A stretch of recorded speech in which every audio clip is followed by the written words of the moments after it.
Sir, सुनने में आ रहा है कि आपके ऊपर एक मूवी बनाई जा रही है, राइटर हैं सौरभ पांडे जी। सुना है पद्मश्री अवार्ड मिलने के बाद भी आप एम्बुलेंस उठा के खुद डेड बॉडी उठाने चले जाते हैं।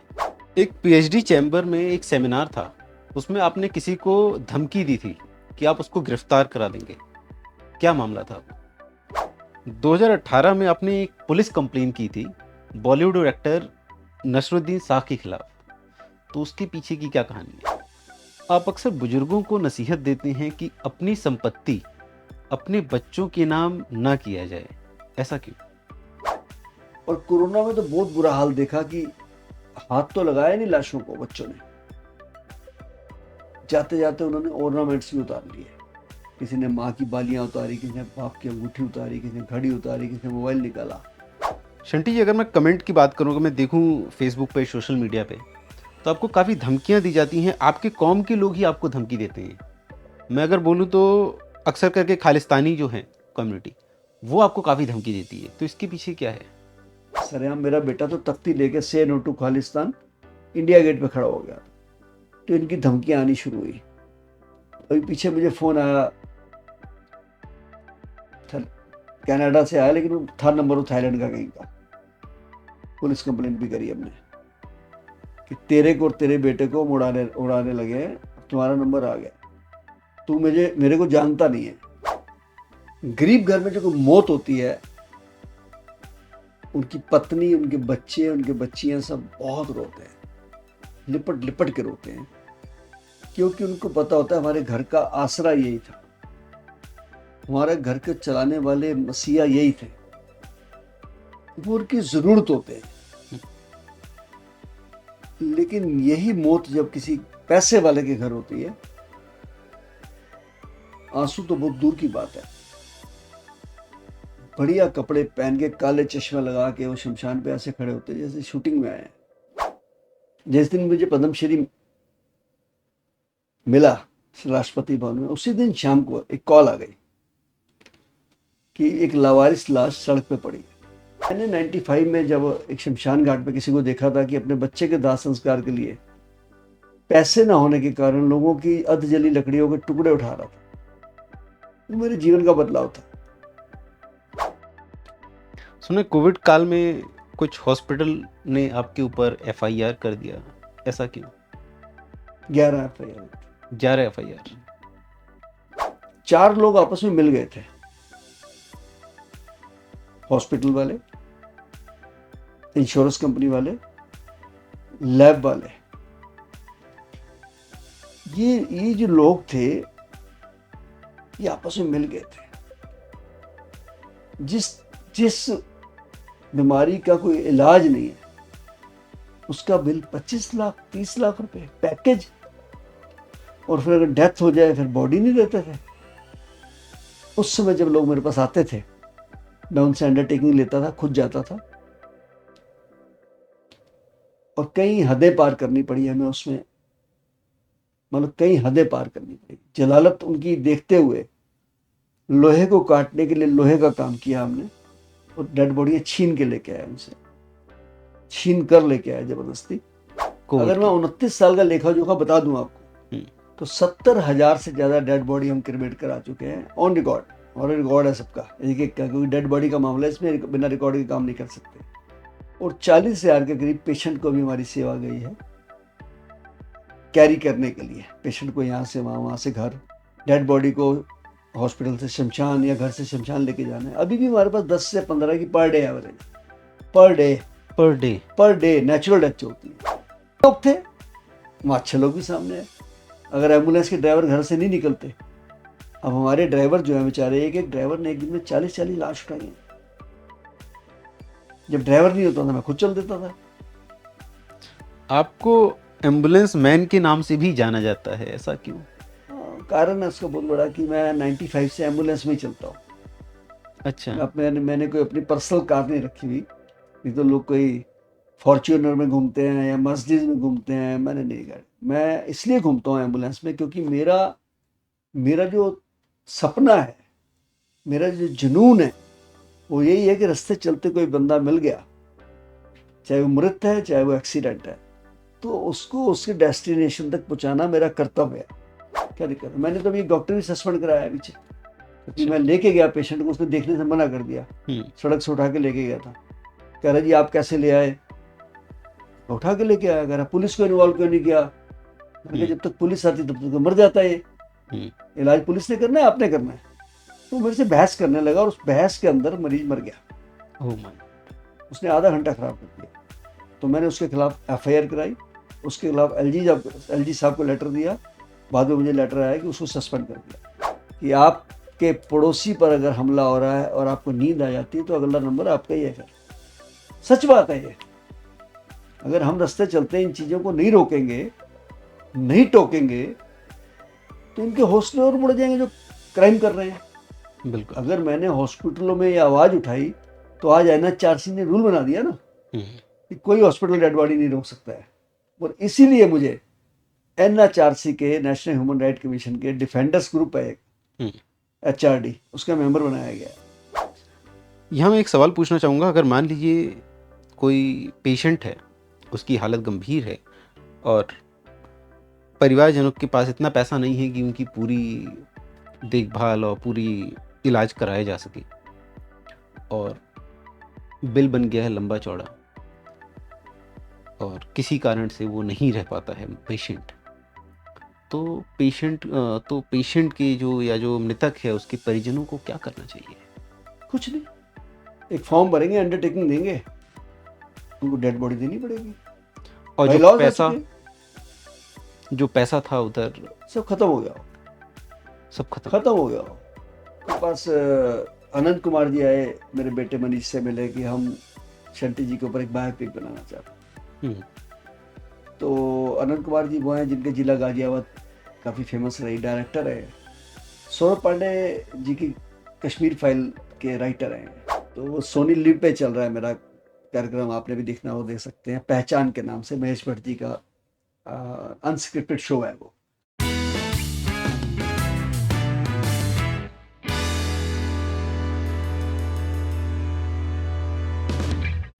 सो हेलो एवरीवन, आज हम बैठे हैं जितेंद्र सिंह शंटी जी के साथ में, और इनके बारे में अगर मैं बात करूं तो इन्होंने खासकर से कोरोना काल में सबकी मदद की। जिसके पास पैसा था उसकी भी मदद की, जिसके पास पैसा नहीं था उसकी भी मदद की। और मदद हम लोग अक्सर करते हैं उन लोगों की जो हमारे आसपास होते हैं, इन्होंने उसकी भी मदद की जो दुनिया से जा चुके थे। आपको पता है कोरोना काल में कितना भयानक रूप ले लिया था। मौत का हादसा हर परिवार में किसी न किसी रूप में सबने देखा। कुछ परिवारों में भारी मात्रा में, एक नहीं, दो नहीं, तीन नहीं, कई लोग चले गए, एक साथ चले गए, एक ही दिन चले गए। ये सारी दास्तां हम लोगों ने तो सिर्फ टीवी में, न्यूज़ में सुनी है। लेकिन अगर हम जितेंद्र सर की बात करें या सर जितेंद्र की बात करें तो इन्होंने ये सारी चीज़ें अपनी आँखों से देखी है, अपने सामने ये सारे हादसा देखे हैं। और जिन लोगों को ज़रूरत थी हॉस्पिटल पहुंचाने की, उन लोगों को हॉस्पिटल पहुंचाया।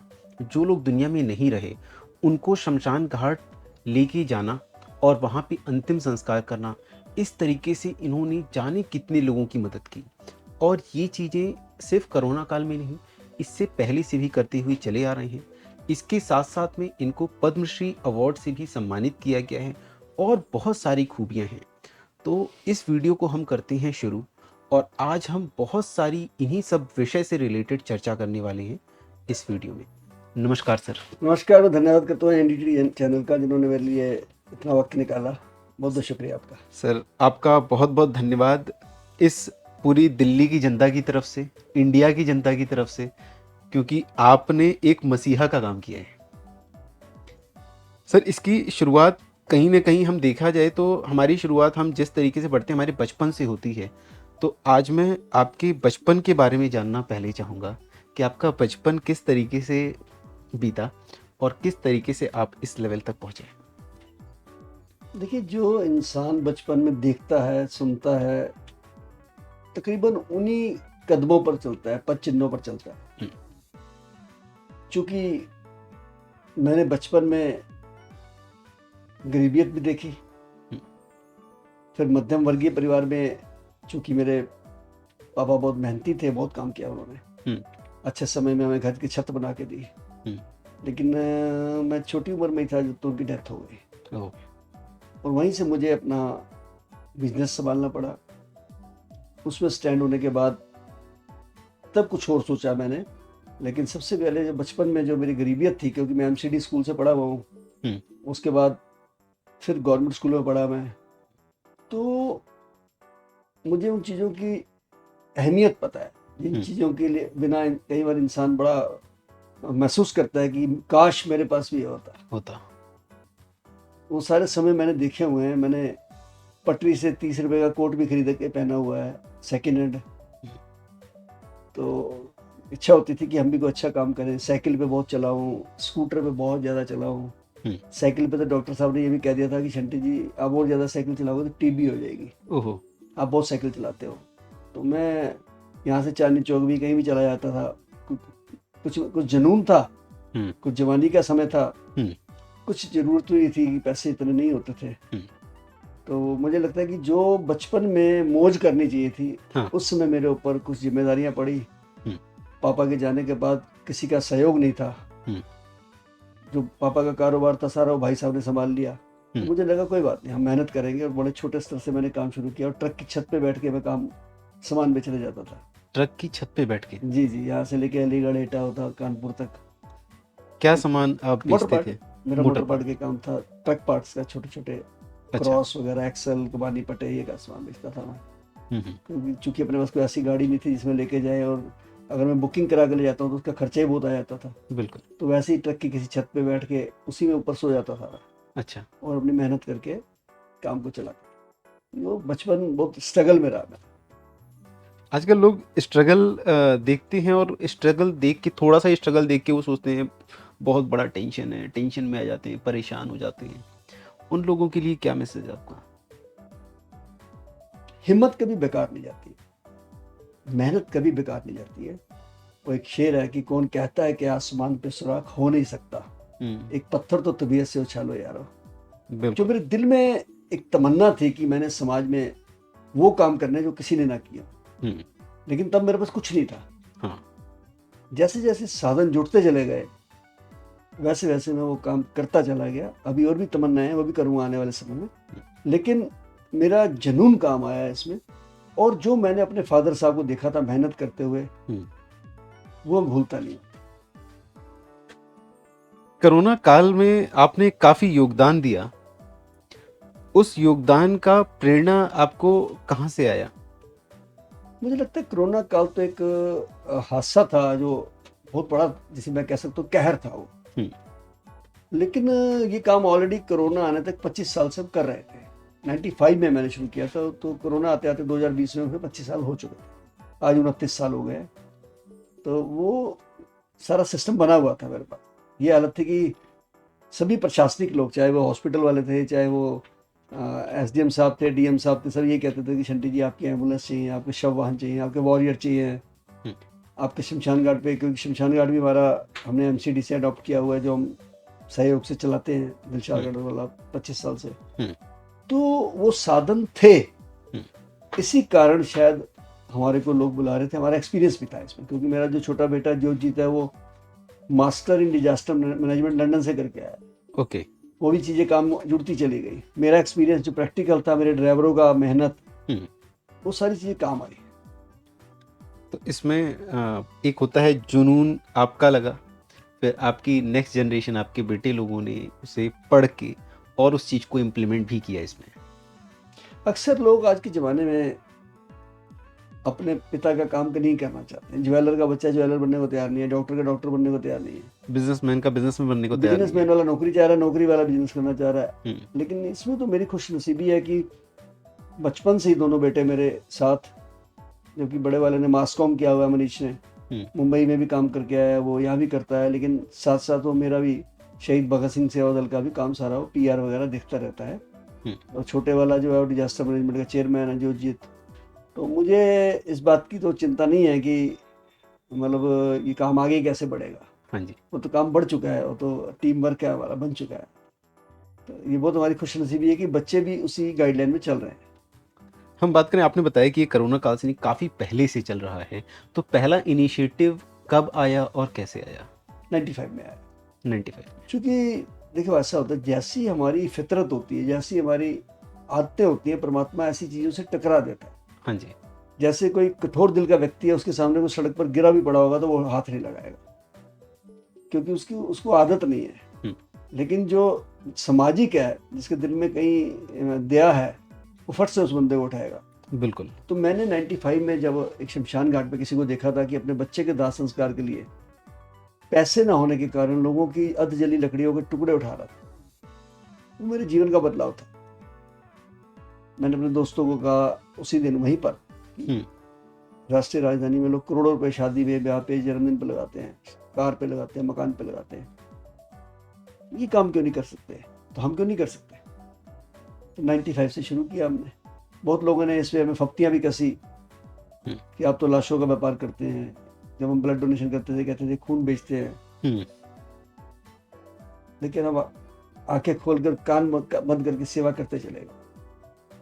तो लोगों की इन चुनौतियों ने कि आप लाशों का व्यापार करते मेरा हैं। सगा भाई कहता था अच्छा। कि ये लाशों का व्यापार करता है, कफन बेचता है, हाँ, लकड़ियां बेचता है। तो हमने उन चीज़ों को ना सुना, हाँ, तो वो वहीं के वहीं पड़े हैं, मैं कहीं ना कहीं निकल बिल्कुल। गया। देखिए, हम एफर्ट लगाते हैं और कुछ अच्छा करते हैं तो ऊपर वाला भी साथ देता है, खुल के, खुल के साथ देता है। नीयत से मुराद है। हुँ, नीयत अच्छी होगी वैसी मुराद होगी। बिल्कुल। फिर कोरोना काल में तो इतना भयानक सिचुएशन था जहाँ पे लोगों की मौत हो रही थी, लोग अवॉइड कर रहे थे, घर से नहीं निकल रहे थे। तो उसमें आपके मन में कोई भय आया या आपने उस भय का कैसे सामना किया? देखिए, लोहे का काम करने वाला व्यक्ति 400 डिग्री के टेम्परेचर पे भी लोहे का काम करता है। हुँ, देखो फैक्ट्री में जाके आप, बिल्कुल। आम व्यक्ति उसके 20 फुट दूर से नहीं गुजर सकता। हुँ, तैरने वाला व्यक्ति 200 फुट से भी छलांग मार देगा, क्योंकि उसे स्विमिंग आती है। हुँ, मुझे जो ये जुनून आया और भय नहीं लगा मुझे, क्यों नहीं लगा, इसका एक बहुत बड़ा कारण था। मैं बचपन में एक बार मर चुका हूँ। मैं बचपन में मर चुका हूँ एक बार, जब मैं 11-12 साल का था। और मैं, मेरे पिताजी, मेरी मम्मी, सारी फैमिली, हम, हमारा एक गुरुद्वारा है नांदेड़ में, महाराष्ट्र में, हुँ, हजूर साहिब, हुँ, वहाँ गए तो हम लोगों में अमृत पान कराया जाता है। अमृत पान किया, मेरे सिर पे पीला दस्तार बांधा गया ऑरेंज कलर का, और उसके बाद हम सब गोदावरी नदी के किनारे आ गए। गुरुद्वारे के ठीक पीछे है वो। हुँ, अब सारे मेरे मम्मी पापा सब वहाँ खाना वाना का इंतजाम कर रहे थे, बैठ के भी लंगर खाएंगे वैसा कुछ, और मैं अकेला गोदावरी नहर की तरफ चला गया। हुँ, बहुत बड़ी नदी है वो, छोटी मोटी नहीं, जैसे हमारे गंगा जी हैं हुँ, हुँ, ऐसी नदी है। और मुझे तैरना भी नहीं आता था, और मैंने पहली सीढ़ी पे पैर रखा तो सीढ़ी थी ही नहीं नीचे, और मैं नीचे चला गया। नीचे चला गया, एक बार ऊपर आया, आंखें बाहर आती थी बस, नाक बाहर नहीं आता था, पानी अंदर चला जाता था।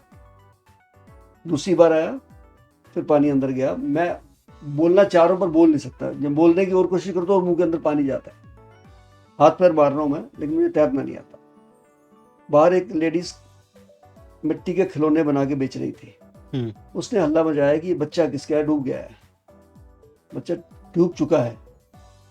तो वहां जो स्विमर थे 2-3, उन्होंने छलांग मारा, ढूंढने लगे मुझे। तो मेरे फादर साहब को भी स्विमिंग आती थी, उन्होंने भी छलांग मारी।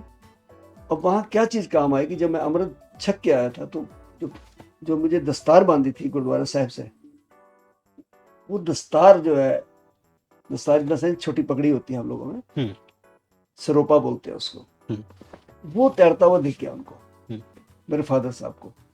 ये बात उन तैराक को तो नहीं पता थी। हुँ, तो मेरे फादर साहब ने वहीं छलांग मारी और नीचे तक आके, तब तक मैं जा चुका था, मतलब उसके तब मेरी होश खत्म हो चुकी थी, एक तरह से मैं जा चुका था, मौत हो चुकी थी।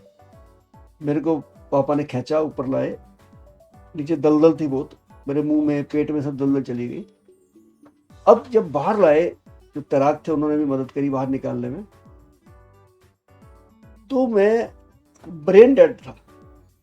मतलब मेरे को कुछ आवाज़ें आ रही थी, मैं वैसे मरा हुआ था लेकिन मुझे कुछ आवाज़ें आ रही थी, कुछ लोग आपस में बातें कर रहे हैं। क्या बातें कर रहे हैं कि इसको उल्टा लेटाओ, कोई कह रहा है इसको ऊपर से दबाओ, इसके मुंह से मलबा निकालो, कईयों ने कहा जी अब कुछ नहीं है इसके अंदर। तो मेरे जो मम्मी थे और पापा थे, मम्मी तो खैर देखो माँ तो माँ ही होती है, वो रोने लगे तो मेरे पापा ने कहा कि इसको कुछ नहीं होगा, ये गुरु गोविंद सिंह का लाल है और आज हमारा छक क्या है, इसको कुछ नहीं होगा। और 1 घंटे बाद मुझे होश आ गया। 1 घंटे तक 1 आप घंटा मुझे बेहोश? दबाते रहे वो, फिर पानी बहुत मेरे अंदर इतना पानी चला गया था, और गाद चला गया था, मलबा जिसको बोलते हैं, हम्म, वो जा चुका था अंदर। और 1 घंटे के बाद मैं इस पोजीशन में आया कि जिंदा हूँ, वो भी उन तैराकों की मेहरबानी से। कुछ फर्स्ट एड वाले आ गए वहाँ पे, ये वो, मतलब मेरे को याद भी नहीं, सच बोलूँ पूरी बात तो मैं 12 साल का रहा हूँ उस समय, 11-12 साल का। तो उसके बाद 3 दिन जब वो लोग वहाँ थे हम लोग, तो उस 3 दिन में हमारे परिवार में आपस में किसी ने बात नहीं करी उस सदमे से। पता यही बातें करते थे कि आज ये बच्चे को चला जाता तो हम घर कैसे, ये बातें वहाँ चल रही थी। तो वो मौत से वापस आ जाना, वो मेरे लिए समझ लीजिए कि एक बहुत बड़ा, जिसे कहते हैं कि एक सरप्राइज था, अचंभा था। और फिर मेरी मम्मी ने ये कहना शुरू कर दिया कि ये तो गुरु गोविंद सिंह का लाल है, उन्होंने बख्शा है इसको। तो आपके घर पे आपको गुरु गोविंद सिंह का लाल के नाम से? तो उनका, हम सच बात है कि हमारी पूरी कौम जो है हम्म, ये गुरु गोविंद सिंह के बच्चे ही हैं हम जी। उन्होंने जो हमें बख्शाया है, हाँ जी। हमारे को 5 कक्कार दिए, हमें हिम्मत दी, जोश दिया, ये ताज दिया सिर के ऊपर। हम्म, तो मुझे लगता है हमारे से बड़ी कोई कौम नहीं है दुनिया के अंदर, हमारे से बड़े जज्बात किसी के नहीं है। अब देश की आज़ादी में देख लीजिए, कुर्बानी के सबसे पहले हमारी कम्युनिटी खड़ी होती है। कोई भी बुरा समय आ जाए, सबसे पहले हमारी कम्युनिटी खड़ी होती है। हर कोई किसी के दुख डिजास्टर सुख आता में। है, सबसे और, पहले सिख। और किसी बात का अहंकार नहीं है। हाँ जी। हमारे करोड़पति जो साथी हैं हमारी कम्युनिटी के, वो भी गुरुद्वारा साहब में जाके जूते साफ करते हैं, पॉलिश करते हैं, वो झाड़ू मारते हैं, लंगर के जूठे पत्ते उठाते हैं। क्योंकि गुरु नानक देव साहब ने जो लंगर की प्रथा चलाई,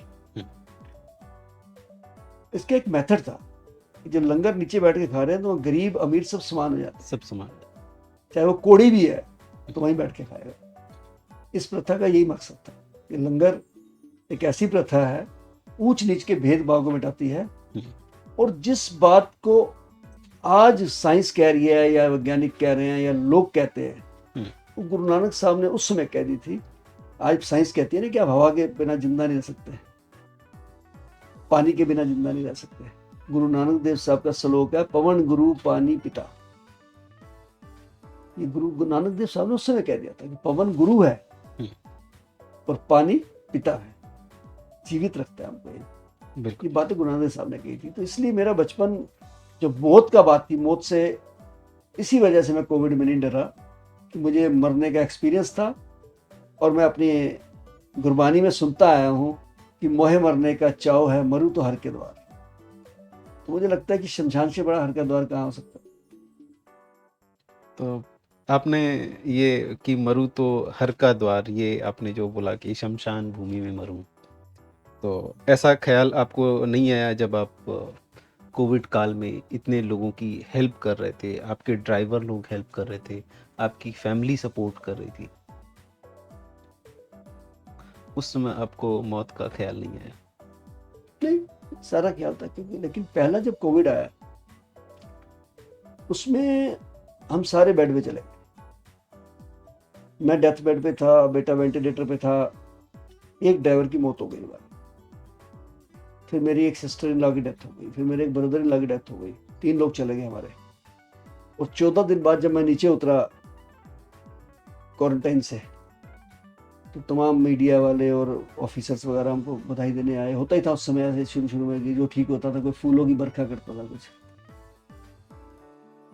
तो सबने पूछा मुझे कि शंटी जी, अब आप 14 दिन अंदर रहे हैं क्वारंटाइन में, आपका जज्बा बढ़ा है या कम हुआ है? तो मैंने कहा जी, मैंने तो एक मिलिट्री वाले जवान को देखा था करगिल की लड़ाई में, उसकी एक आंख चली गई थी गोली लगी थी। उससे एक क्वेश्चन किया गया था तो उसने एक बात कही थी कि पहले एक आंख बंद करके गोली मारता था, परमानेंट बंद हो गया, अब टिका टिका के मारो। ऐसे ही मैंने कहा जी, मैंने कहा जो नुकसान हो सकता था हो गया, मैं मौत से वापस आ गया। अच्छा, मैं बिल्कुल जब मौत के उस करीब था, 35 मेरा बीपी था, ओके। तो मेरे मन की आवाज़ थी कि मुझे कुछ नहीं होगा। मैं बातें कर रहा था, दवाई मिल नहीं रही थी। मेरे एक मेंबर हैं जिंदावीर जी, वो लेके आए रात के 2:30-3 बजे, जाके ढूंढ ढूंढ के पता नहीं कहाँ से दवाई लाए। हम्म। कैसे मैं सर्वाइव किया मुझे नहीं पता। 12-13 घंटे बाद ये मैं जीवित हूँ, लेकिन मन के अंदर एक दृढ़ विश्वास था कि मुझे कुछ नहीं होगा। दृढ़ विश्वास इसे कहते हैं, क्योंकि मैंने कहा कि मैंने मरना होता तो मैं 12 साल की उम्र में मर जाता। बिल्कुल। परमात्मा ने मुझे जीवन बख्शना था, बख्श दिया, अभी भी बख्शेगा। और ये सेवा अगर मेरे लेखे है तो मैं कुछ नहीं होगा। और मैं बचा, और दूसरे कोविड आते ही हम डट के लग गए। फिर तो मैं 21 दिन निकला ही नहीं शमशान से बाहर। अच्छा। वहीं एम्बुलेंस में सामान पड़ा रहता था, टाइम ही नहीं होता था। 200 तक डेड बॉडी पर डे करी हमने, पर डे 200? 200 तक ये टॉप गया था मेरे शमशान घाट में। एक शमशान घाट में आई गेस 2 से 3? नहीं, हमारे यहाँ 34 थे। 34 पाथ बोलते हैं उसको, 34 बात, प्लेटफॉर्म बोलते हैं। लेकिन उसके अलावा जो नीचे जगह बची थी उस पर भी करना शुरू कर दिया। फिर जब मैंने देखा कि 100 को टच कर रहे हैं, फिर मैंने डीएम साहब को और डीसी साहब, कमिश्नर साहब को बोला, एमसीडी के, बहुत अच्छे इंसान थे वो भी, कि सर अगर आज शाम तक हमने कोई इंतजाम नहीं किया तो सड़क पे करना पड़ेगा। कहते क्या करें? मैंने कहा साथ में 1000 गज का एक प्लॉट पड़ा है, वो भी एमसीडी का ही है, दीवार तोड़ दो बीच में से।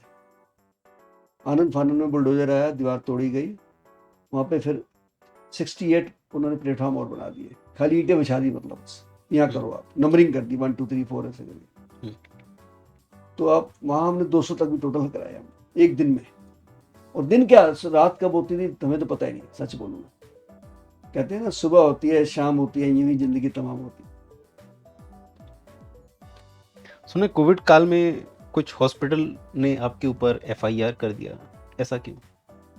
11 FIR। 11 एफआईआर?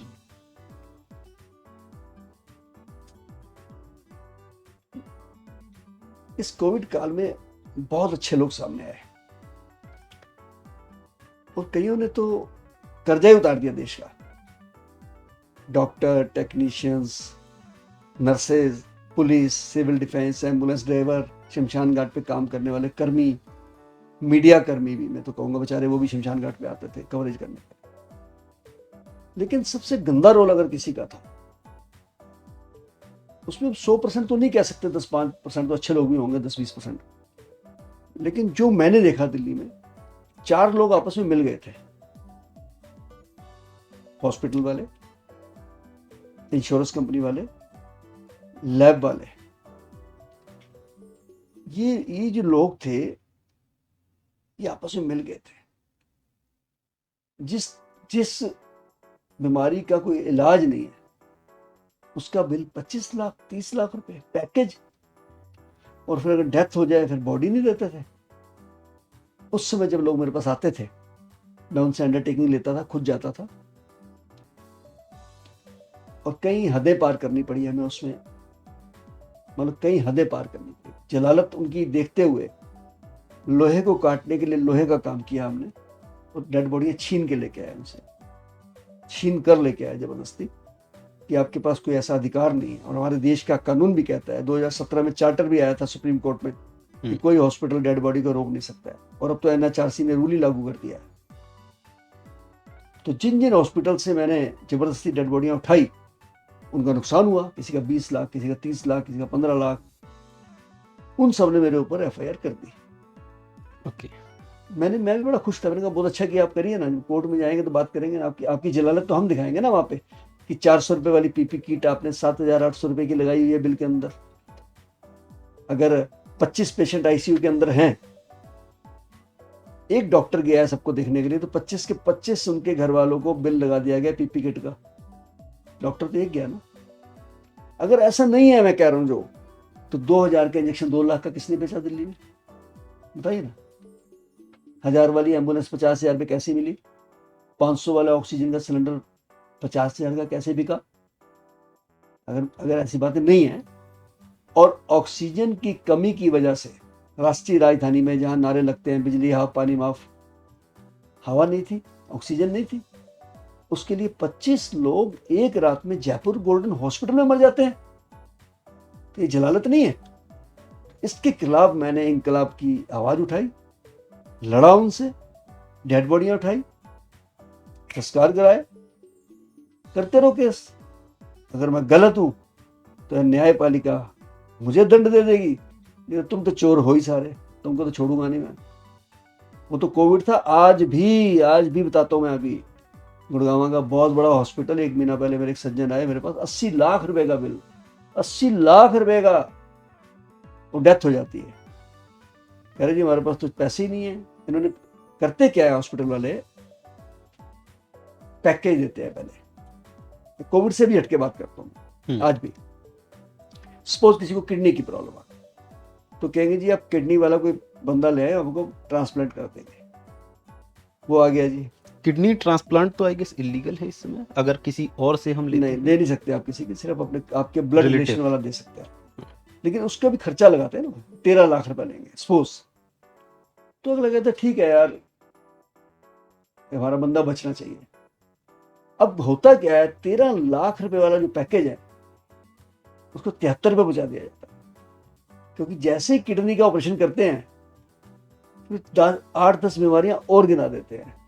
इसके तो लंग्स भी गड़बड़ है जी, इसको तो इन्फेक्शन भी है जी, फलाना है जी, वो है जी, वेंटिलेटर पे करना पड़ेगा जी। बड़ा माहौल बना देते हैं, वो डरा देते हैं, धमका देते हैं, कुछ भी कह देते हैं। अब इंसान क्या वहाँ पे मजबूर बैठा हुआ है, घर के वहाँ बाहर किसी के मकान बिक गए, फ्लोर बिक गए, गहने बिक गए, उनको क्या लेना देना इन चीज़ों से।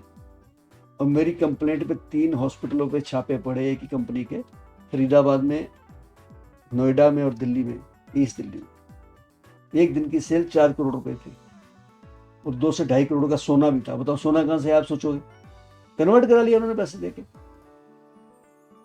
तो ये जलालत सामने जो आई उसकी मैंने खिलाफत की, उन्होंने केस किए, करते रहे। मैं तो आगे भी यही करूंगा। मैं तो आपके इस पॉडकास्ट में ऑनलाइन बोल रहा हूँ कि किसी भी व्यक्ति को अगर हॉस्पिटल वाले डेड बॉडी देने से मना करें पूरे भारत के अंदर, मेरा फ़ोन नंबर नोट करिए 8750674433। मैं बैठा हूँ ना आपको डेड बॉडी दिलाने के लिए। ये बहुत ही बड़ा कर्म कर रहे हैं, ऊपर वाले की तरह आप भी एक मसीहा बन गए वही हैं। करा रहे जी, हम नहीं कर रहे, और हम तो एक जरिया है।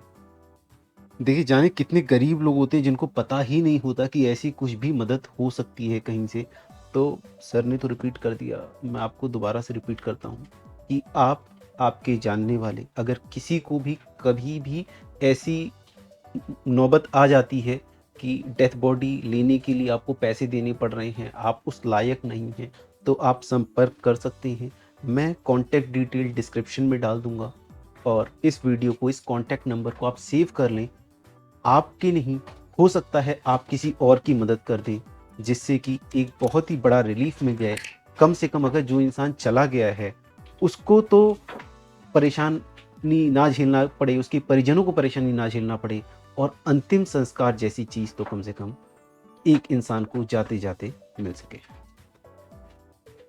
इसके साथ मैं दूसरी बात भी जोड़ देता हूँ, ये सिर्फ दिल्ली नहीं, पूरे देश के अंदर कहीं भी किसी व्यक्ति को लगता है कि संस्कार के, दाह संस्कार के लास्ट राइट्स के पैसे नहीं है, दाह संस्कार में दफन भी हो सकता है, वो कफन दफन भी हो सकता है, क्रिश्चियन है, मुस्लिम है, हमारे देश में तो हर मजहब रहता है, हर मजहब की हेल्प करते हैं। हम सबकी करेंगे। कोरोना में करें हमने, 200 से ज्यादा हमने मुस्लिम दफनाए हैं।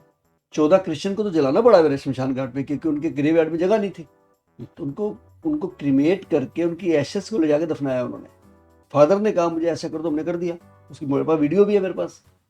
तो मैं बताने जा रहा हूँ कि आपको पूरे देश के अंदर कहीं भी आपको लगता है कि डेथ हो गई है और उनके पास कफन दफन के पैसे नहीं है, तो आप हमें फोन करेंगे। हम वहाँ के प्रशासनिक अधिकारी से बात करके, या वैसे तो हर स्टेट में हमारे कोई ना कोई मेंबर हैं ही हैं, उसका जिम्मा हम लेते हैं। उसके लिए भी आप हमें 8750674433, और एक नंबर और है मेरा 9999979843। आप इन दोनों नंबर पर फ़ोन कर सकते हैं। और मैं ये भी सोच रहा हूँ कि कुछ लोग जो हमारा ये कार्यक्रम देख रहे होंगे, उनका दिल करता होगा कि हम भी इस यज्ञ में अपनी आहुति दें। मेरे पास ये भी फ़ोन आते हैं कहीं कि शंटी जी 4 दाह संस्कार आप हमारी तरफ से करा दीजिए महीने में। कोई कहता 10 करा दीजिए, कोई कहता है एम्बुलेंस ड्राइवर की हमारे से तनख्वाह ले लीजिए। कोई कहता है जी आप एक एम्बुलेंस ही ले लीजिए, आज इतनी 33 एम्बुलेंस कैसे आ गई, लोगों ने दी हमको। तो मैं उसके लिए भी कहूँगा कि हमें QR कोड अभी डालेंगे भाई साहब, उसमें हमारा सारा बैंक डिटेल होगा, ताकि वो गलत हाथों में ना जाए। और स्वेच्छा से अगर आप उसमें कुछ डोनेट करना चाहते हैं तो शहीद भगत सिंह सेवा दल, ATG, FCRA, 12A, CSR में सब में एलिजिबल है। लेकिन मजेदार बात है कि आज तक शहीद भगत सिंह सेवा दल ने 29 साल में दिल्ली सरकार या भारत सरकार से 25 पैसे भी ग्रांट के रूप में नहीं लिए। कि मैं ऑनलाइन बोल रहा हूँ। ये बहुत ही बड़ी बात है कि आपने एक इनिशिएटिव लिया, उस इनिशिएटिव को आज इस लेवल तक लेके आए कि आपसे लोगों ने कोरोना काल में जाने कितने लोगों ने इसका मैं ये तो बिल्कुल शब्द उचित नहीं रहेंगे कि लाभ उठाया, बट आपने उनको मदद की। 4,266 डेड बॉडी हमने क्रिएट करी है। 4,266 आज तक की बात करें, आपने 29 साल कोविड की बात कर रहा हूँ, कारगाल कोविड की है। अगर मैं 29 साल का लेखा जोखा बता दूं आपको तो 70,000 से ज्यादा डेड बॉडी हम क्रिएट करा चुके हैं ऑन रिकॉर्ड, और रिकॉर्ड है सबका, क्योंकि डेड बॉडी का मामला है, इसमें बिना रिकॉर्ड के काम नहीं कर सकते। और 40,000 के करीब पेशेंट को भी हमारी सेवा गई है कैरी करने के लिए, पेशेंट को यहाँ से वहाँ से घर, डेड बॉडी को हॉस्पिटल से शमशान या घर से शमशान लेके जाना है। अभी भी हमारे पास 10 से 15 की पर डे एवरेज है, पर डे नेचुरल डेथ होती है।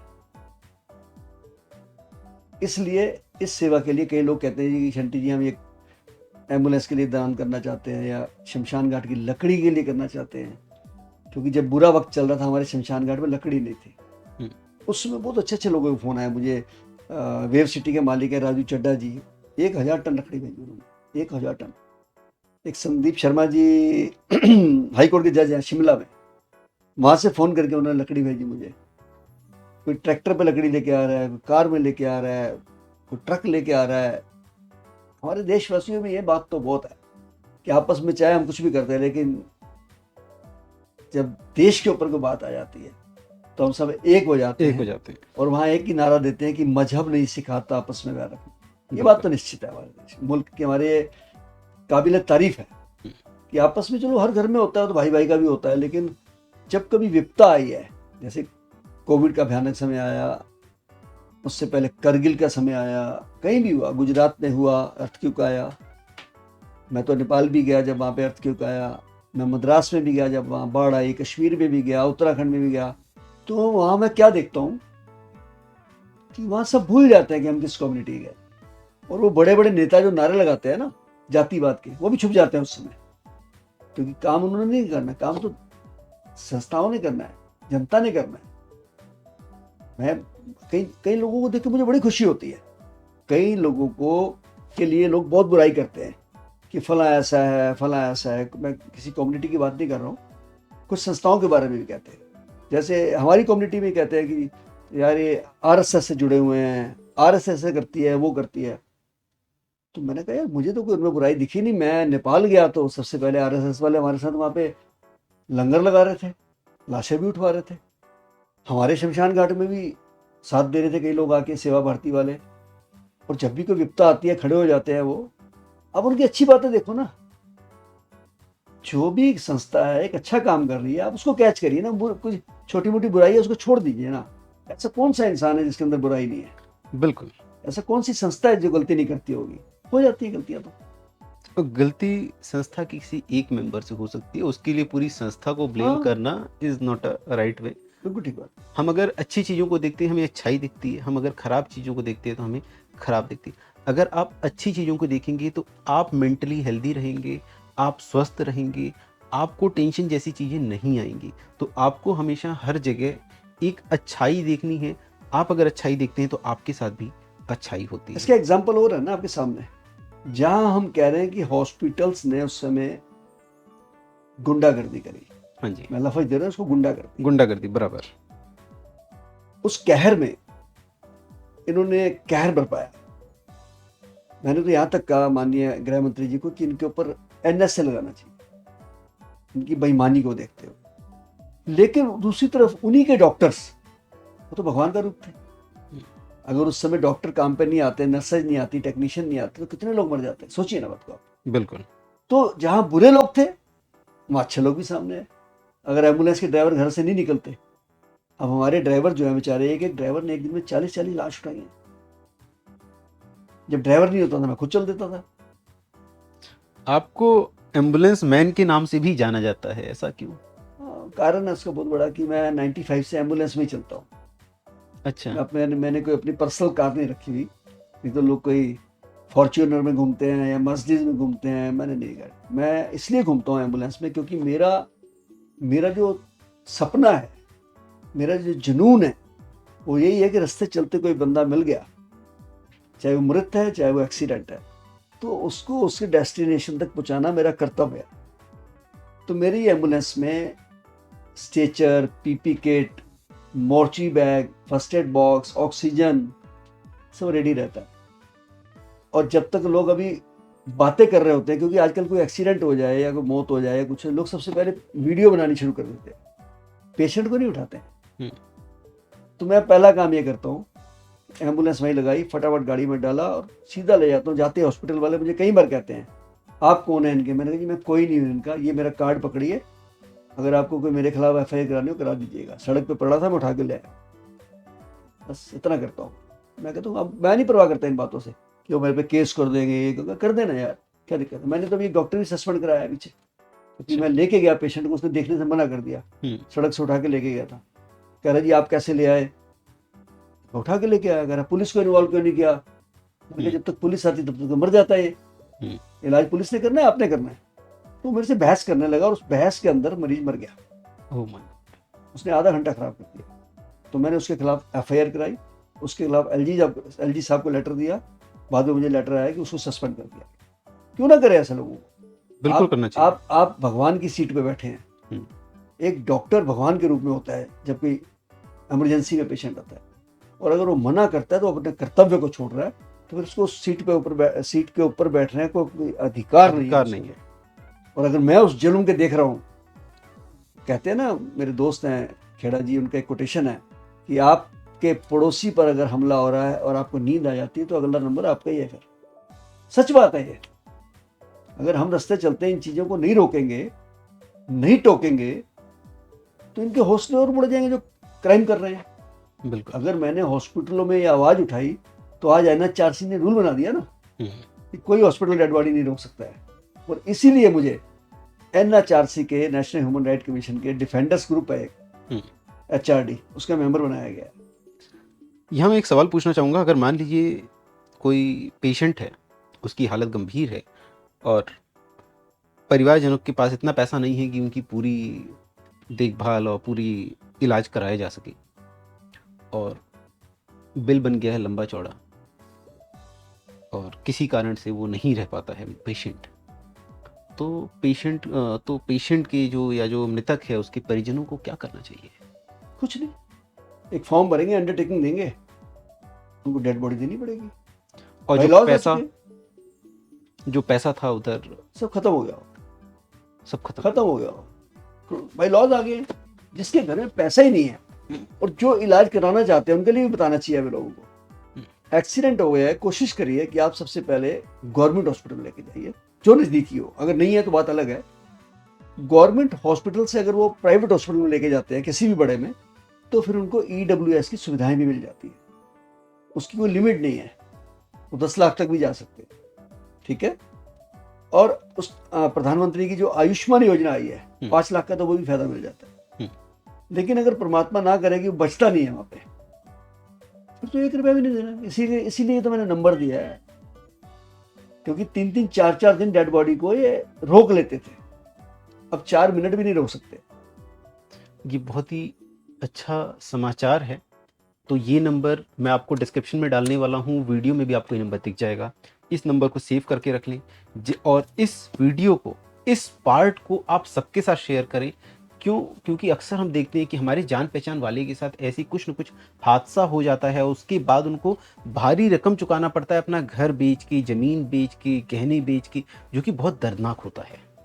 तो उस वक्त ये तो शंटी जी की इस इनिशिएटिव का आपके जानने वाले या किसी को भी लाभ मिल सकता है। तो ये नंबर आप अपने पास सेव रखें, और आप अगर मदद करना चाहते हैं, आप अगर इस लायक हैं कि आप मदद कर सकते हैं किसी भी तरीके से, तो बिल्कुल इस संस्था की आप मदद करें। उसकी डिटेल भी आपको डिस्क्रिप्शन में और स्क्रीन पे मिल जाएगी। सुना है पद्मश्री अवार्ड मिलने के बाद भी आप एम्बुलेंस उठा के खुद डेड बॉडी उठाने चले जाते हैं। जिस दिन मुझे पद्मश्री मिला राष्ट्रपति भवन में, उसी दिन शाम को एक कॉल आ गई कि एक लावारिस लाश सड़क पे पड़ी है। तो मैं अपने ड्राइवर के साथ गया, लाश को सैनिटाइज किया, पैक करके मैं गाड़ी में रख रहा था। तो एम्बुलेंस में तो इतने में एसएचओ साहब आ गए, क्योंकि पुलिस का साथ होना जरूरी होता है ऐसे केसेस में। लावारिस में पुलिस वाले उनको 72 घंटे पहले फ्रीज करते हैं, फिर उसका पोस्टमार्टम कराते हैं, फिर संस्कार होता है, तब लावारिस घोषित करते हैं। हमको लावारिस घोषित करने का अधिकार नहीं है। तो मुझे एसएचओ साहब ने कहा, कह रहे शंटी जी बधाई हो आपको पद्मश्री की, और यार अब तो पद्मश्री मिल गया, आप अभी भी लाशें उठा रहे हैं। तो मेरा एक जवाब था, मैंने कहा जी मैं पद्मश्री की वजह से लाशें नहीं उठा रहा हूँ, लाशें उठाने की वजह से मुझे पद्मश्री मिला। बिल्कुल। तो मैं अपने कर्तव्य को कैसे छोड़ दूं, उस जुनून को कैसे छोड़ दूं? That's my passion, not profession. एक पीएचडी चैम्बर में एक सेमिनार था, उसमें आपने किसी को धमकी दी थी कि आप उसको गिरफ्तार करा देंगे। क्या मामला था? कई बार क्या होता है कि हमारी नीयत ठीक हो ना, तो वैसा काम हो जाता है। पूरे हिंदुस्तान से क्रिमेशन के इस सेवा को अपग्रेड करने के लिए, या आप उसको सीएनजी में भी कर सकते हैं, एलपीजी से भी कर सकते हैं, वो डिफरेंट गोबर से भी कर सकते हैं। इसमें एक सेमिनार था, मैं भी उसमें एज ए वक्ता, as a guest of honour में गया था वहां पे। तो कुछ दिन पहले मैंने एक वीडियो देखी फेसबुक पे कि एक व्यक्ति ने मुंबई में ऐप बनाई है कि कोई भी व्यक्ति 37,700 रुपया अगर उसके पास जमा करा देता है तो वो उसका दाह संस्कार वगैरह जब वो मरेगा तो वो करेगा उसका तरीके से, रिचुअल्स के साथ। और उस व्यक्ति ने सिर्फ ऐप नहीं बनाई, उसने मुंबई के थाने में कोई एग्जीबिशन थी, वहां स्टॉल भी लगाया और वहां ये लिख के लगाया कि मैं 10,000 करोड़ का बिजनेस करूंगा इससे, और लोगों को इससे एम्प्लॉयमेंट भी मिलेगी। मेरे दिमाग में बात बड़ी खटक रही थी, तो मैंने तो सहज भाव से वहां पे बात रखी कि भाई मैंने देखी है एक ऐड, हम तो सारे नॉन प्रॉफिट वाले ऑर्गेनाइजेशन वाले इकट्ठे हुए हैं, लेकिन एक व्यक्ति ऐसा कमर्शियल काम भी कर रहा है कि 37,700 रुपए में दाह संस्कार करवाएगा। हमारे मुल्क में तो ऐसे भी आज विलेज हैं जहाँ 37,700 रुपए में बच्ची के हाथ पीले होते हैं, क्योंकि पैसे नहीं है। तो ये व्यक्ति तो मतलब लोगों की भावनाओं को तिरस्कार कर रहे हैं। और फिर जो ये हमारा ये लास्ट राइट्स है ना जी, सनातन के अनुसार मोक्ष के राइट है, मोक्ष कैसे बिक सकता है जी? जब मैंने ये बात कही तो वहां एक सज्जन खड़े हो गए कि ये तो ऐप मैंने बनाई थी, मैं चैलेंज करता हूँ कि मैंने बनाई है। तो मैंने कहा मिस्टर, जो भी है तेरी मैं ऐप भी बंद कराऊंगा, तेरी मैं संस्था भी बंद कराऊंगा, तेरे को जेल भेजूंगा। उसने सोचा मैं मजाक में ले रहा हूँ। अच्छा, वो वीडियो बहुत वायरल हो गई, मुझे मतलब पता नहीं मिलियंस में गई होगी। मैं फिर मुंबई गया, उनसे पहले उनकी रेकी करी, मैंने कस्टमर भेजे मैंने उनके पास, लोगों के घर पे ही बुलाया उनको, सब ऑन रिकॉर्ड आ गए। फिर वहां के बीएमसी के चीफ से मिले, हमारी बात पे ध्यान दिया गया, पुलिस और बीएमसी की तरफ से मिलकर उसके काम को बंद कर दिया। तो बड़ी मजेदार बात है कि महाराष्ट्र एक ऐसी स्टेट है जो मैंने मुंबई में देखा, हर शमशान घाट में 3 क्विंटल लकड़ी फ्री है, वहां बोर्ड लगे हुए हैं। और वो व्यक्ति 37,700 रुपए से लोगों के साथ ठगी कर रहा है।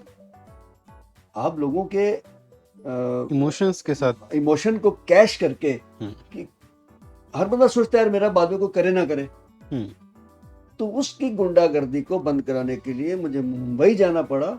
और अगर आपकी निगाह में कोई ऐसा व्यक्ति है कि जो इसे प्रोफेशन के रूप में ले रहा है, मैंने पहले कहा कि दिस इज माई पैशन, और मैं आपको ऑफर भी कर चुका हूँ कि आपको पूरे हिंदुस्तान में कहीं संस्कार ना होता, आप हमें फोन करिए और 1-2 घंटे का टाइम दे दीजिए, बस हमारा काम है संस्कार कराना, हो जाएगा। और दूसरी तरफ अगर ऐसा कोई व्यक्ति मिलता है कि इस सेवा के नाम पर ऐप बनाकर पैसे इकट्ठा करते हैं, तो उसका भी हमें जिक्र करिए ना थोड़ा बहुत, हम भी तो देखें कैसे बेचता है वो, हमारे मोक्ष को कैसे बेच सकता है, जो हमारे लास्ट राइट्स हैं उसके उसके संस्कार बिक कैसे सकते हैं, इसका जवाब दीजिए ना मुझे आप।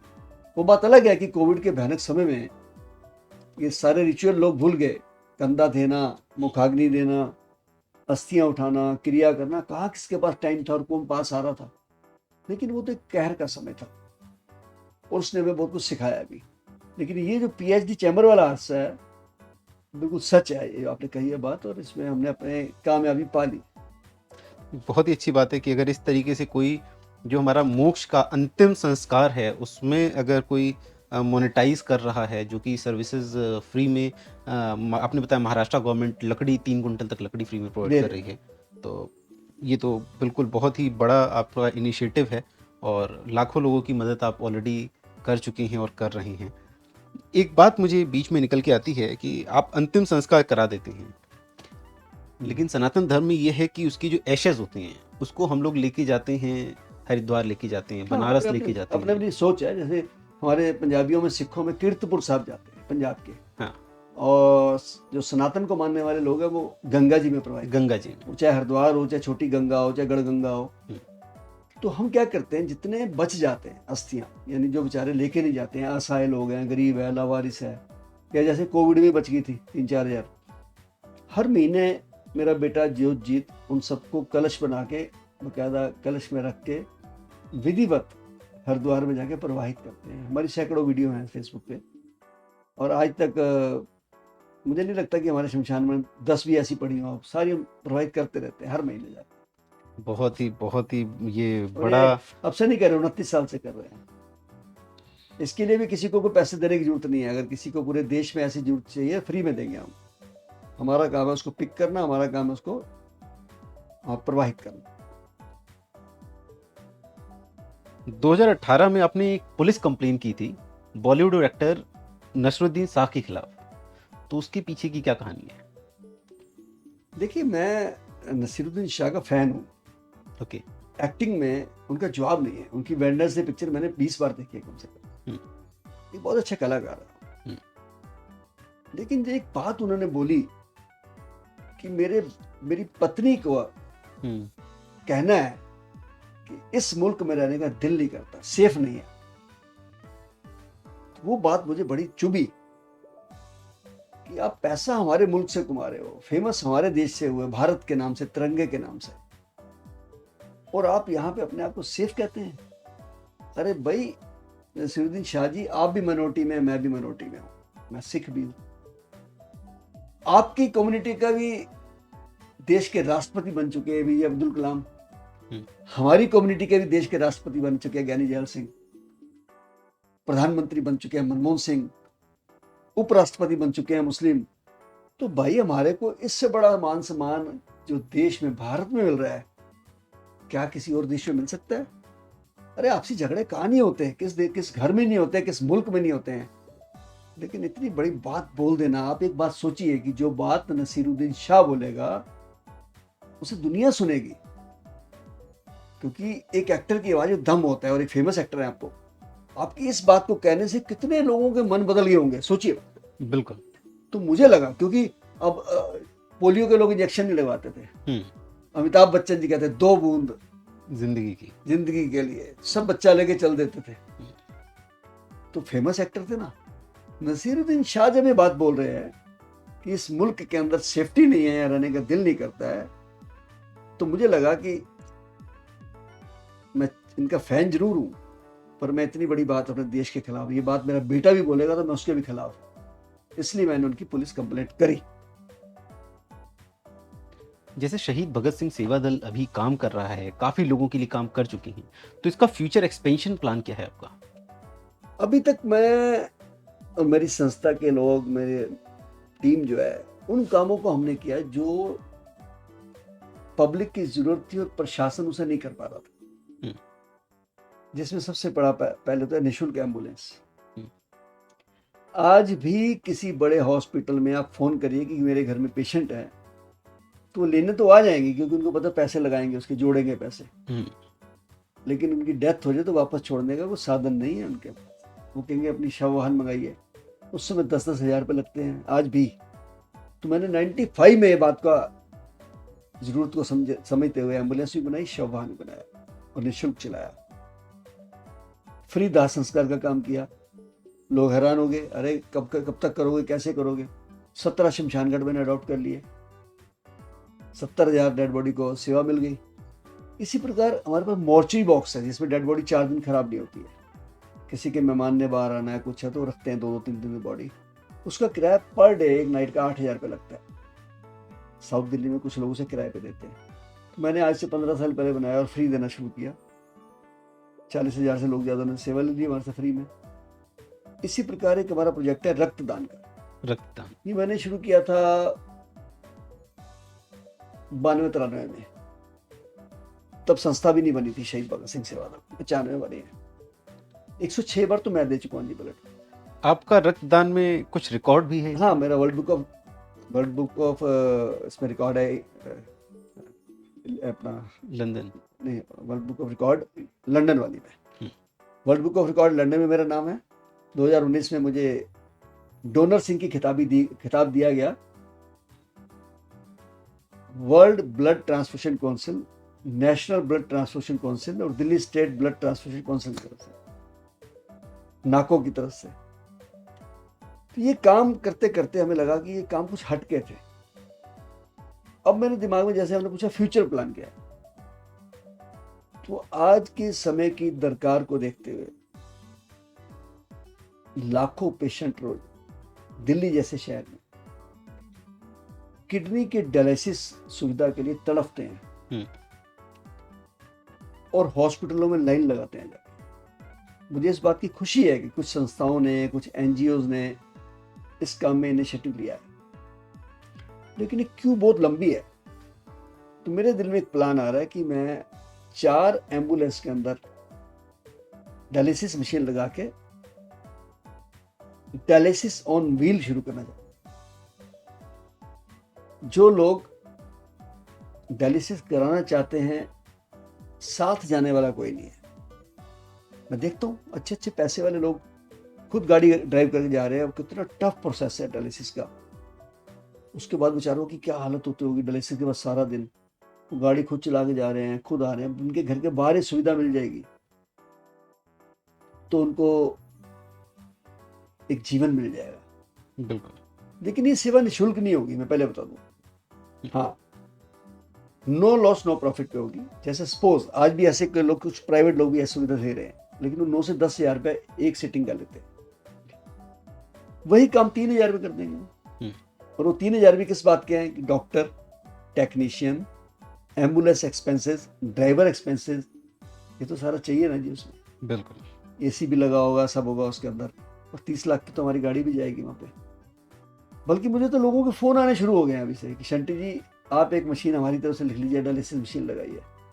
कोई कहता है जी आप डॉक्टर के पैसे मेरे से लेना शुरू करो, जल्दी करो इसको शुरू। तो ये हमारा फ्यूचर प्लान है। परमात्मा ने चाहा तो 2025 में हम शुरू में ही dialysis on wheel on your doorstep. और अगर इसमें सपोर्ट आता रहेगा मशीन का, डॉक्टर की सैलरी का, बढ़ा देंगे, तो 10 गाड़ी भी बना देंगे। 10 गाड़ी का देंगे। हाँ, बढ़ा देंगे। क्यों नहीं बढ़ा देंगे। और रेट भी कम कर देंगे फिर। नहीं, रेट तो चाहिए नहीं ना हमको। हो सकता है हमारा खर्चा ही 2,500 है, 2,000 है, उतना ही लेंगे, हमें 1 रुपया नहीं चाहिए इसमें। हमारी जेब में से अच्छा, इसमें भी कंडीशन होगी कि कुछ लोग हैं उनके पास वो भी नहीं है पैसे, वो फ्री करा लें, कोई दिक्कत नहीं है। कुछ ऐसे भी तो होंगे कि नहीं जी 3 नहीं आप 5 ले लो, अब हमारे घर आए हैं। कुछ ऐसे भी तो होंगे। बिल्कुल। तो उसका कसर हम दूसरी तरफ निकाल देंगे। भैया अब अक्षय कुमार जैसी शख्सियत ने मुझे बॉम्बे से 2 एम्बुलेंस भेजी है, तो छोटी बात थोड़ा है। ऐसे लोग बैठे हैं दुनिया में भी। हमें स्लीप वेल ने एम्बुलेंस भेजी, बजाज एलियंस ने भेजी, महिंद्रा टेक महिंद्रा ने भेजी। तो ये छोटी बात नहीं है। उनकी सोच अच्छी है, वो लोग कुछ करना चाहते हैं। मैं भी तो उसी श्रेणी में आ रहा हूँ। अब असल में जो हमारी ये लाइन है ना जी, एम्बुलेंस वाली, शव वाहन वाली, क्रिमेशन वाली, इसकी वजह से हमारे ना लोगों का करीबी टच हो गया, पारिवारिक टच हो गया। तो मैं अक्सर देखता हूं कि खासकर जो पैसे वाले लोग हैं, बड़े लोग हैं, उनके संस्कारों में और साधारण मध्यम वर्गीय और गरीब परिवारों के संस्कारों में जमीन आसमान का। एग्जाम्पल, गरीब घर में जो कोई मौत होती है, उनकी पत्नी, उनके बच्चे, उनके बच्चियां सब बहुत रोते हैं, लिपट लिपट के रोते हैं, क्योंकि उनको पता होता है हमारे घर का आसरा यही था, हमारे घर के चलाने वाले मसीहा यही थे, वो उनकी जरूरत होते हैं। लेकिन यही मौत जब किसी पैसे वाले के घर होती है, आंसू तो बहुत दूर की बात है। बढ़िया कपड़े पहन के, काले चश्मे लगा के वो शमशान पे ऐसे खड़े होते हैं जैसे शूटिंग में आए हैं। और उससे भी बड़ी बात, ये मैं बात इसलिए सबको कहता हूं, बुजुर्गों को, जो मैंने देखा है कि हजार हजार गज की कोठी के मालिक जब वो बीमार होते हैं, उनको हॉस्पिटल ले जाने के लिए उनके बच्चे तैयार नहीं है, नौकरों को भेज देते हैं, ड्राइवरों को भेज देते हैं। इसी बात से चिढ़कर जब एक व्यक्ति की मृत्यु हुई, हमारी एम्बुलेंस उनको हॉस्पिटल लेके जाती थी। अब शाम को 4:30-5 बजे डेथ होती है, मुझे फोन आता है पड़ोसियों का, हमारी एम्बुलेंस खड़ी हो जाती है। चूंकि मैं भी जानता था उनको, मैं भी चला गया। 7 बज गए, डेड बॉडी नहीं निकाली उन्होंने। तो मैंने उनके पड़ोसी से पूछा कि किसी गेस्ट का वेट कर रहे हैं, किसी ने आना है? तो कहने लगे नहीं, सब आ गए हैं। मैंने कहा क्या, फिर चल क्यों नहीं रहे? कहने लगे जी, जिनकी डेथ हुई है वो जाते जाते एक वसीयत कर गए हैं कि मेरे बच्चों ने मेरी सेवा नहीं की है, मेरी सारी प्रॉपर्टी धर्मार्थ कर दी जाए। कोई हरिद्वार में, कोई ये, कोई वो, कुछ एक छोटा सा अंश वो शहीद भगत सिंह सेवा को भी करके, सेवा दल को भी। वो बच्चे कह रहे हैं जी फिर धर्मार्थ वाले संस्कार करेंगे, हम नहीं करेंगे। मैंने कहा कोई बात नहीं यार, हम कर देते हैं, उसमें क्या दिक्कत है। हमने अपना बॉडी को उठाया, सारी कॉलोनी को ले गए, संस्कार कर दिया। बाद में उन्होंने उनकी अंतिम क्रिया भी नहीं करी, जो मेरे नोटिस में आया। और ये मैं रोज देखता हूं। और कोरोना में तो बहुत बुरा हाल देखा कि हाथ तो लगाया नहीं लाशों को बच्चों ने, जाते जाते उन्होंने ऑर्नामेंट्स भी उतार लिए। किसी ने माँ की बालियां उतारी, किसी ने बाप की अंगूठी उतारी, किसी ने घड़ी उतारी, किसी ने मोबाइल निकाला। इन बातों को देखते हुए मैं माँ बाप को कहता हूं कि जो गुरबानी में लिखा था हजारों साल पहले या सैकड़ों साल पहले कि सुख में आन बहुत मिल बैठत, रहत चौदिस घेरे, विपत परी सभी संचाटत को न आवत नेरे। अभी मुझे 4-5 दिन में गुड़गांव से एक सज्जन का फोन आया, कह रहे शंटी जी मैं वेल सेटल परिवार से हूँ, मेरी फैक्ट्री है, मेरे 3 घर है, 4 घर है। मैं आपको एक तकलीफ देना चाहता हूँ कि मेरी मौत होगी तो संस्कार आप करना। मेरे होश उड़ गए। मैंने कहा यार, एक बंदा कह रहा है कि मैं वेल सेटल हूँ, फिर लास्ट राइट्स वाली बात हमको क्यों दे रहे हैं? तो जो बात उन्होंने कही, कहने लगे शंटी जी मैं अपने बच्चों से, औलाद से बहुत दुखी हूं। मैंने कहा जी वो क्यों? कह रहे जी पहली बात तो मेरी बात नहीं मानते, दूसरी बात इज्जत नहीं करते। और वो इसलिए नहीं करते, नहीं ये मैंने पूछा जब, मैंने कहा जी वो नहीं करते इज्जत तो आप मकान मत देना उनके नाम। कह रहे यार मैंने उनके नाम कर दिया। मैंने कहा इसीलिए तो इज्जत नहीं करते। जिस माँ बाप ने जीते जी सब कुछ औलाद के नाम कर दिया है, वो आज अनाथालय में बैठे हुए हैं, बिल्कुल धक्के खा रहे हैं। उनकी लाश उठाने वाला नहीं मिलता है कोई। बाद में बच्चे कह रहे थे मैं तो अमेरिका बैठा हूं, मैं कनाडा बैठा हूं, मेरे पास समय नहीं आने का। तो उन सज्जन ने जो मुझे बात बताई कि मैं सिर्फ ये नहीं कि मेरी बात नहीं मानते, मैं जब जा रहा था अपने बेटे के साथ कार में, किसी बात पे मेरे से अनबन हो गई उसकी, मैं और मेरी मिसिस थे, तो बेटे ने कार रोक के मुझे कहा कि तुम कार से उतर जाओ। कहते मैं भी गुस्से में था, उतर गया। पर कहने लगे मेरा गुस्सा और तब बढ़ गया कि बेटा तो चलो मान सकते हैं कि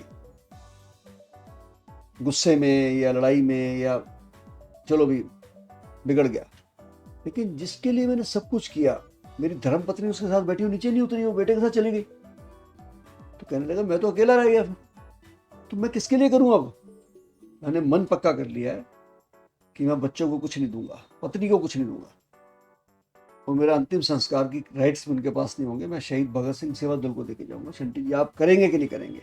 आप बताइए पैसे कितने जमा कराने हैं? मैंने कहा जी आपको किसने कह दिया कि हमें पैसे चाहिए? हम आपको लिख के देने के लिए तैयार है कि हमें काम फ्री में करेंगे, पर आपने बहुत बड़ी गलती की है जो आपने जीते जी अपने बच्चों के नाम सब कुछ किया है।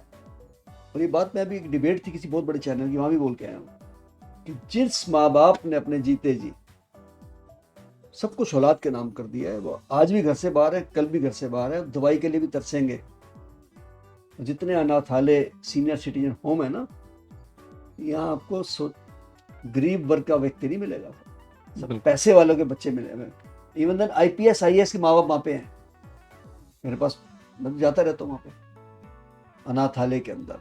तो इसलिए हो सकता है मेरी बात कुछ बच्चों को बुरा लग रहा है, मेरे बच्चे भी तो सुन रहे होंगे बिल्कुल, लेकिन सबको हाथ जोड़ के विनती करता हूँ, अगर करना भी पड़े तो 5-10% कर देना उनको खुश करने के लिए, अदरवाइज 90% अपने पास ही रखिएगा।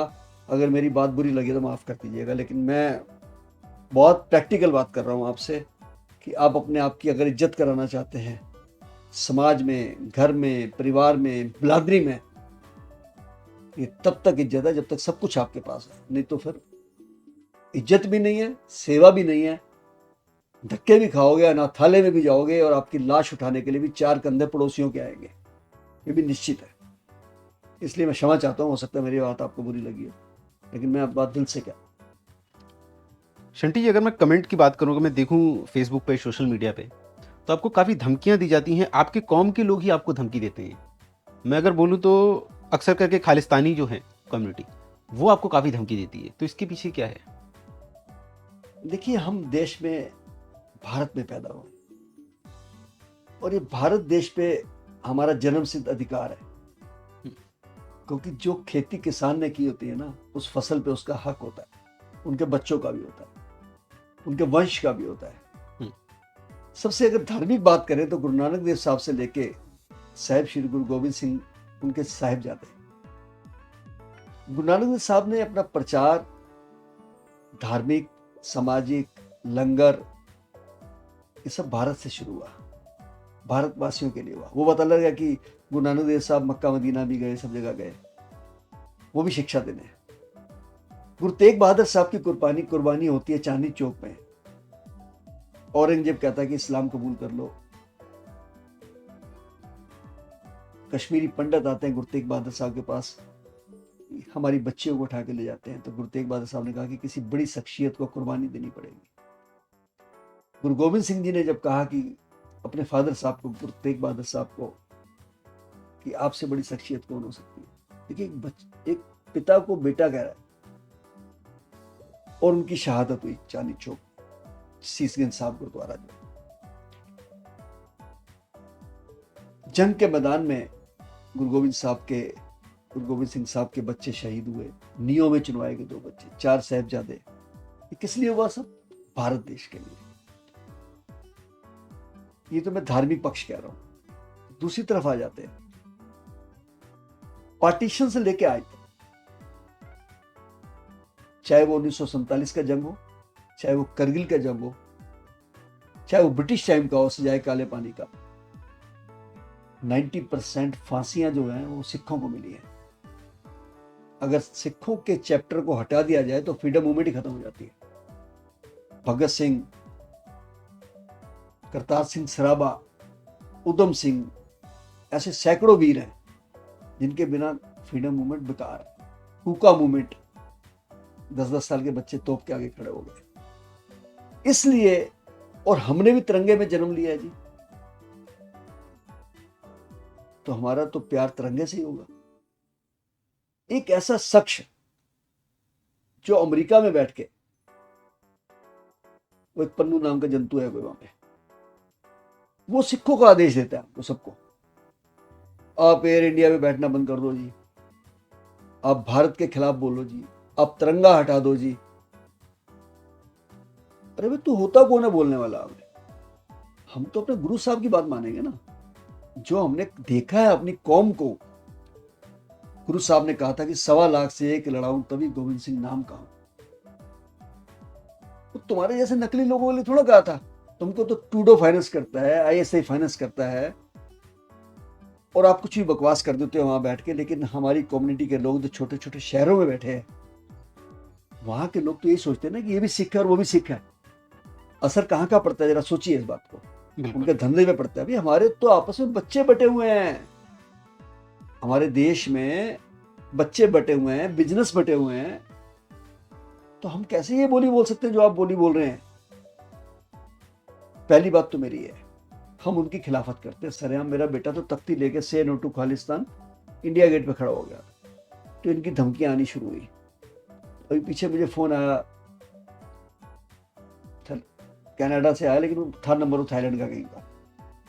पुलिस कंप्लेंट भी करी हमने कि तेरे को और तेरे बेटे को उड़ाने लगे, तुम्हारा नंबर आ गया, तू मेरे को जानता नहीं है। मैंने कहा मैं जानता हूँ आपको यार, अच्छी तरह जानता हूँ।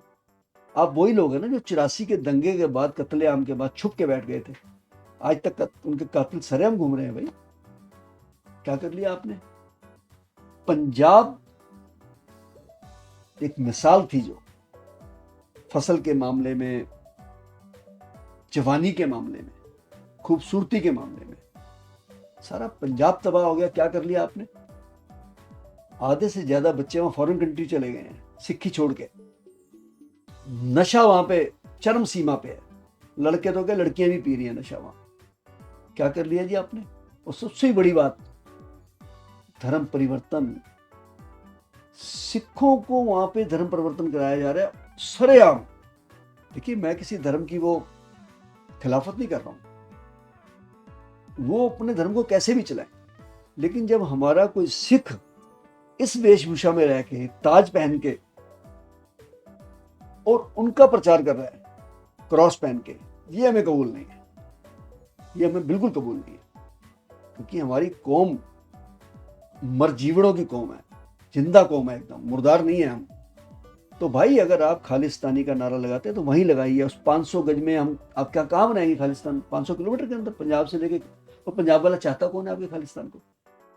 आप कनाडा में बनाइए, अमेरिका में बनाइए, आसपास बनाइए, पाकिस्तान में लड़के बनाइए, आपको मुबारक हो, हम मना नहीं करेंगे। लेकिन इस देश के रहने वाले सिख आपको सपोर्ट नहीं करते हैं। मैं फिर कह रहा हूँ आपको, निश्चित है ये। मैंने तो इस चीज पे भी ऑब्जेक्शन किया है कि जो वो वहां पे फ्लैग लगाते, उसमें हमारा लोगो, यानी जो सिखों का लोगो खंडा होता है, उसको यूज करते हैं। वो खंडा गुरु साहब ने दिया है, वो खंडा हमारी शान है, हमारी मिलिट्री लगाती है पगड़ी के ऊपर खंडा। अरे आपने खालिस्तान बनाना है, अपना लोगो अप्रूव कराइए ना। आप, हर कंट्री का एक लोगो होता है। आप उस खंडे को लगा के अगर कुछ गलत काम कर देते हैं खालिस्तान के नाम से, तो पूरे देश में सिख जो कोने कोने में रह रहे हैं, जिनके बच्चे बाहर पढ़ने जा रहे हैं, उनके ऊपर कितना गलत असर पड़ेगा, जरा मुझे बताइए। हमारे रिश्ते टूट जाएंगे आपस में, हमारे बिजनेस खत्म हो जाएंगे। तो भाई ये हम कहते हैं, इस बात से वो खफा है, जान से मारने की धमकी देते हैं। हमको जो करना चाहिए था, हमने गुहार लगाई है सरकार से भी, प्रशासन से भी, पुलिस से भी।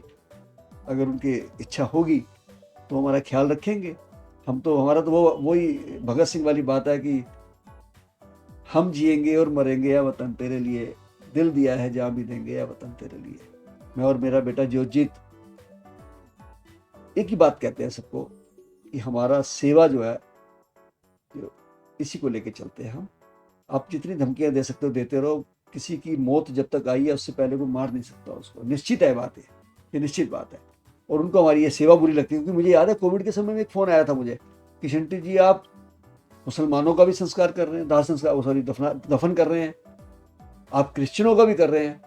तो मेरा जवाब ये होता था कि गुरु गोविंद सिंह जी की फौज में भाई कन्हैया जी, जिनकी ड्यूटी लगी थी कि आप जख्मियों को मलहम पट्टी करेंगे और प्यासों को पानी पिलाएंगे, तो जब उनकी शिकायत लेके पहुंचे कि सर ये तो दुश्मनों को भी पानी पिला रहे हैं, दुश्मनों को भी ये मलहम पट्टी कर रहे हैं, तो गुरु साहब ने जब उनको बुलाया तो भाई कन्हैया जी ने कहा कि जब मैं सेवा करता हूँ तो मुझे वो दुश्मन नहीं दिखता, मुझे वो पेशेंट दिखता है, मुझे प्यासा दिखता है। तो इसी तरीके से जिस लाश का, जिस डेड बॉडी का हम क्रिमेशन कर रहे हैं, कफन दफन कर रहे हैं, वो एक पवित्र आत्मा है, वो हिंदू मुस्लिम सिख ईसाई नहीं है भाई। इसलिए ये बातें उनको हमारी बुरी लगती हैं। हम अपना काम कर रहे हैं, वो अपना करते रहें, जो होगा ऊपर वाला जाने। सर भी सुनने में आ रहा है आपके ऊपर एक मूवी बन रही है जिसमें राइटर हैं सौरभ पांडे जी। वो कुछ मूवी लिख रहे हैं, आपकी बायोपिक लिखी जा रही है, क्या हुआ? सर सुनने में आ रहा है कि आपके ऊपर एक मूवी बनाई जा रही है, राइटर हैं सौरभ पांडे जी। तो ये मूवी की कैसे शुरुआत हुई? मुझे लगता है जब भी कोई बड़ा ऐसा कोई हादसा होता है या कोई डिजास्टर होता है तो अक्सर उसके ऊपर कई पिक्स बनती हैं, बायोपिक बनती है, मूवी बनती है। जैसे आपने देखा होगा भोपाल गैस कांड के ऊपर एक बहुत अच्छी मूवी बनी है। उसके बाद जो बिहार के अंदर कोयले खान में पानी आ गया था, अक्षय कुमार जी ने उसके ऊपर मूवी बनाई। मिल्खा सिंह जी के ऊपर बनी भाग मिल्खा भाग। हाँ जी।